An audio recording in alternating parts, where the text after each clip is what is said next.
ang Diyos na nagmamalasakit. Do you worry? Nakakaranas ka rin ba ng mga pagkakataon na labis ang iyong pag-aalala? Bahagi na ng ating human experience ang mag-alala sa mga bagay na hindi na natin naiintindihan o sa mga hinaharap na hindi natin nalalaman. Kahit gaano man kahusay ang ating paghahanda para sa katuparan ng ating mga plano, marami pa ring mga bagay ang nangyayari ng hindi inaasahan. That's why even the best planners among us can't help but worry when things are not going according to plan. The Bible gives us a clear directive. We should give our cares to the Lord. Mababasa natin sa salita ng Diyos ang napakaraming paalala para magtiwala tayo sa Diyos at ibigay sa Kanya ang ating mga alalahanin. Sa liham ni Peter, we are being reminded na mayroong Diyos na nagmamalasakit sa atin, kaya't wala tayong dapat na ipag-alala.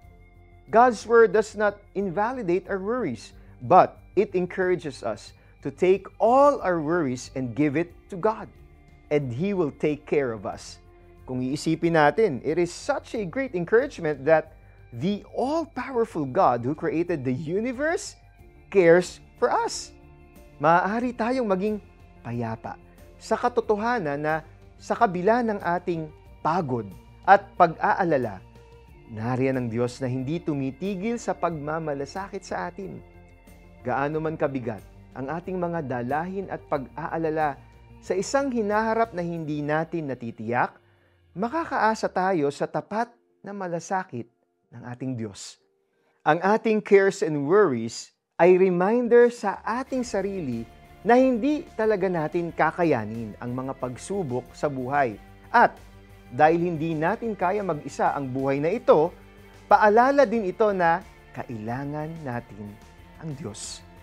Isa itong imbitasyon para sa atin to cast our cares upon the Lord because He cares for us. Let us pray. Panginoon, tulungan mo po ako na itiwala sa iyo ang mga alalahanin ko. Salamat po sa walang hanggan at tapat na malasakit mo. Sa ngalan ni Jesus, Amen. What is making you worry now? Give them to the Lord in prayer.